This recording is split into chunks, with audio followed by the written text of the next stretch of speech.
Alrighty.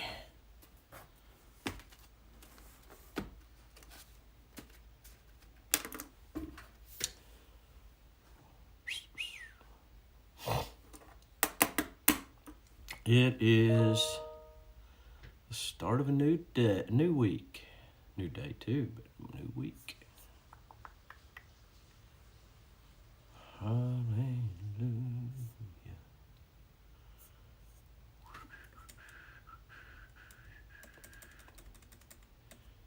We've got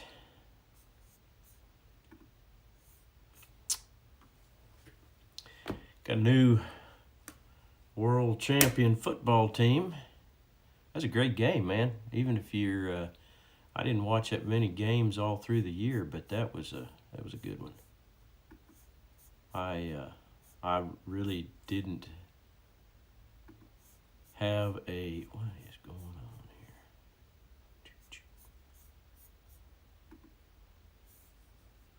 I didn't have a super big worry over who was going to win, but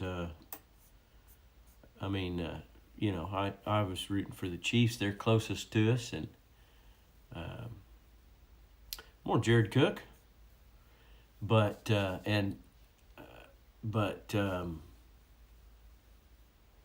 would have been okay with San Francisco winning. They deserved it. It was a great game. They both played really well, and Brock Purdy, strong Christian kid.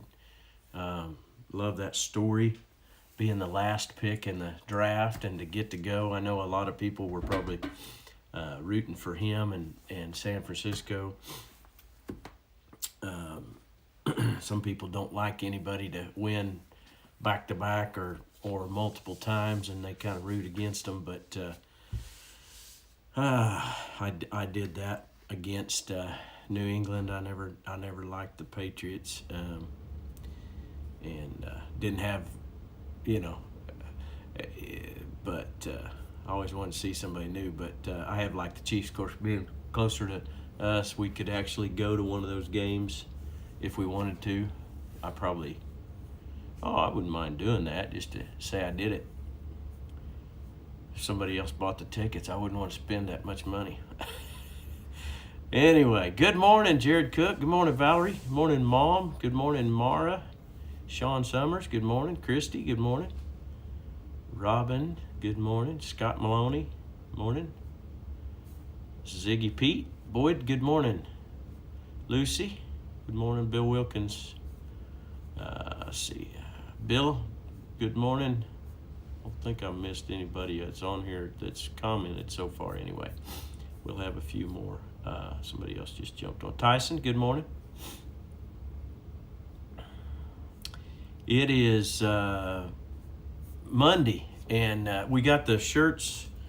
Oh, I was going to wear that shirt again. By the way, that shirt, the blue shirt that I had on was a test shirt. It was actually a long sleeve tee I had that didn't have anything on it, so we used it to kind of size that emblem, that design. And so we're gonna open it up color wise and everything. We just didn't want to overwhelm ourselves with, because we really need to get somebody that's just going to take care of that part of things, because everybody's got that that helps is pretty hooked up. And so, but we felt like we talked about it and we needed to get something going with it, so we're going to continue to expand that. We'll get hoodies and all of that. People have asked, make checks to High Call Ministries. People have asked where, there's been a few different questions, and anyway, we're going to continue to expand things as we get along here. Morning, Bobby Seedorf. Morning, Kenzie. Morning, Bill LaForce. Wendy Washburn. Good morning. Morning, Jacob. Morning, Ryan. We're still working out. When you get into actually sales and all that, you get into sales tax and keeping track of separating people's gifts from what their purchases were, and it gets pretty gets to be a lot more, so we're trying to work all that out. Morning, Sean Mayfield. Um, and so we appreciate the excitement and all the everybody wanting one. We're going to do just the plain. I had somebody say, "Well, I don't ride, so I really want just one that says the first one that I showed up with, and as a test." And so we're gonna change. I've got an idea of putting one down the sleeve and having just on the left side, just have. High Call Ministries right there. Anyway, I've got several different, but again, that just complicates the process. So we want to continue to grow and go. But pretty cool if you've got rodeo kids and maybe kids that just love horses. But the Bell Mare, the Cow Kids devotional that I posted. That blog and everything. We help do that and as well. Just a whole different group of people that haven't yet found High Call Ministries, but we're supporting them. Kellers are in our church, and they are just great people, and Lindsay's doing that, so it's pretty neat. So get your kids reading that. It's for younger kids, and just the all of everything that's in there, if horse related, rodeo related, and just outdoor country good stuff. So, all right, let's get into the Word. Let's go to Luke chapter 10. And I've been just kind of skipping around, as I said, in the book of Luke. We're gonna keep progressing, I think, through there for the rest of this week, and as far as I know. But I want us to go to verse.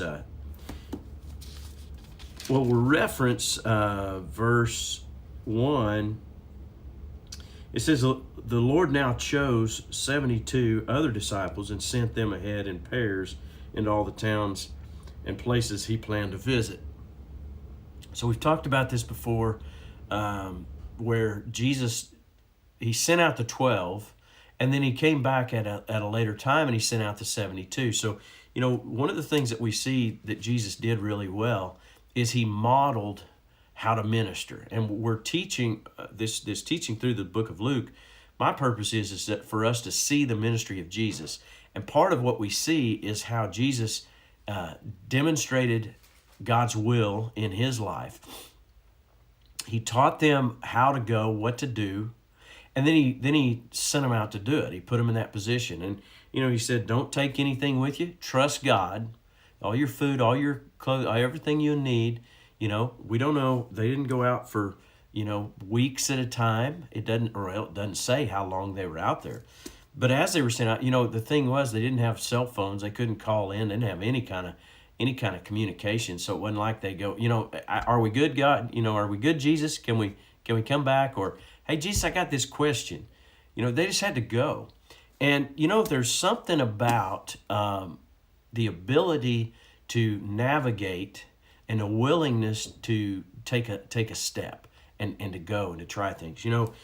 We see this in these disciples. They are willing. Now, he sent them in pairs, and I think that's very. That is so that they could. I'm sure just human nature.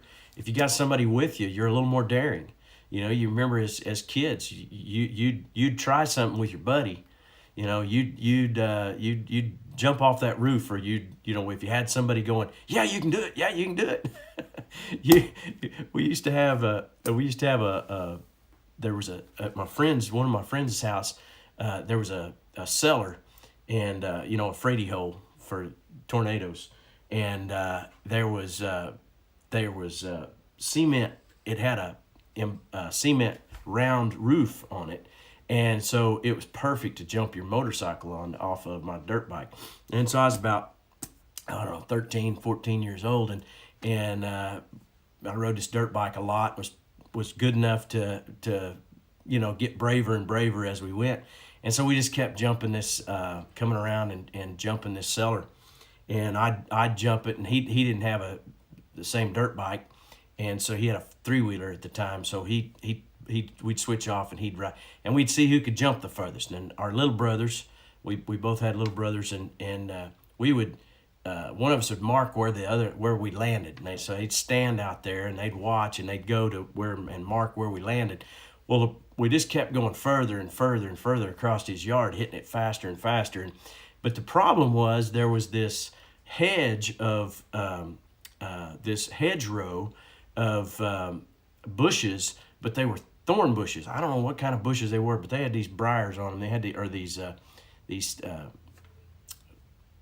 I don't know, stickers, or not, you know what I mean, thorns. That's what they are, coming out on the side of them, and we would hit and land, and then you had to cut the motorcycle and go around that. Well, the further and further we got to going, and the closer and closer we got to that, the harder it was to make that turn, because you couldn't just hit the brakes. You had to turn and go around it, or turn and go by it.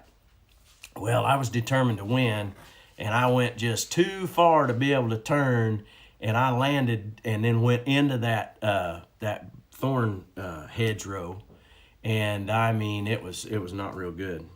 But I don't know what that. Oh, it was because my buddy was with me, and we were competing against each other, and we were challenging one another. You know, that's one of the things that's going on here. Jesus sends them out 2 by 2, and I believe it's because then they could challenge one another, or they could support one another. They could back one another up, and they could help one another get out of a sticky situation. I was stuck in that hedgerow, and I couldn't get out of there on my own, because every move I made, my skin was, I had a short sleeve shirt on, and I can remember the skin being stretched back where those thorns are stuck in me. And so they pulled them all out of me and backed me out of there, and kind of helped me get out of that mess. You know, sometimes we get in a sticky situation. They could have done that sharing the word and gotten themselves to where they didn't know the answer. I had a lady after church yesterday ask me a question and about the area of teaching that I was teaching on, and I said, you know, I think it's this, but I really don't know the answer to that. It was something different, you know, that I didn't get into. But in reading through that scripture, she had a question, and these disciples could feed off of one another. You know, one of them might have remembered what Jesus said. The other one might have had the answer, or they just kind of went back and forth with that, and just that encouragement to go.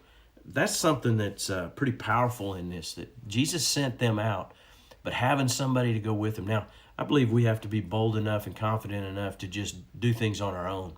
But, you know, jumping that and landing out there and going, taking all that risk, it wouldn't have been near as much fun if I hadn't had my buddies there. You know, if there wouldn't have been somebody there to see it, somebody there to participate, somebody there to challenge. And so that's a little bit about what's going on. But notice what he says here in verse 2. He said, these were his instructions to them.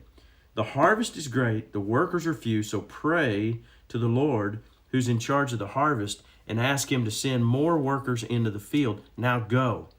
See, and I mean, the first part of verse 3 says, now go, and then he gives more instruction. But I want to pause there, because he says the harvest is great, but the workers are few. So pray to the Lord of the harvest. So prayer was a big part of this. And so I always challenge you, you know, be ready to share. That's one of the reasons for the t-shirts. The t-shirts are there as an opportunity to start a conversation. They're there as a way to challenge you. Go get them for Jesus. And High Call Ministries, it just starts a conversation. Somebody sees that shirt, and they might see you standing in line, and with everybody with their phone, they may see that shirt and Google it or look it up on social media. They may begin to get connected, and you didn't have to say anything, but people will talk about it. You say, well, I don't really know how to talk about this yet. I'm not that comfortable with it. But you can say, well, you know, this has really helped me. There's every day this guy shares from the Bible, and check it out, man. And you know, you lead somebody to get on here and to make that connection. And so it's an opportunity for us. But we pray, and so asking the Lord, say, Lord, put me in a position that I can handle. Put me in a position that will make me grow.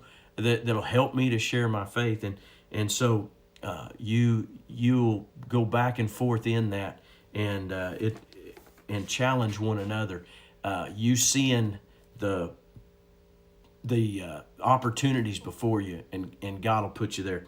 But prayer is a big part of that, and praying for the harvest, praying for ministries that are doing the work. I appreciate that a lot. Praying for us as we together work to reach more people and to help more people in this relationship. He says, I'm sending you out like lambs among wolves. Don't take any money with you. Don't take a traveling bag, nor an extra pair of sandals. Don't stop and greet anyone on the road. Whenever you enter someone's house, say, God bless this house, and just eat what they give you, and sleep there, stay there while you're ministering in that one place. Don't move around. He gave them instructions, but notice how he said, don't take anything. Trust God to provide. There's only so much preparation before you just have to improvise, or you just have to trust God, or you just have to learn on your feet, and once you're out there, things begin to flow. He's forcing them into a place of having to trust God and rely on God to provide.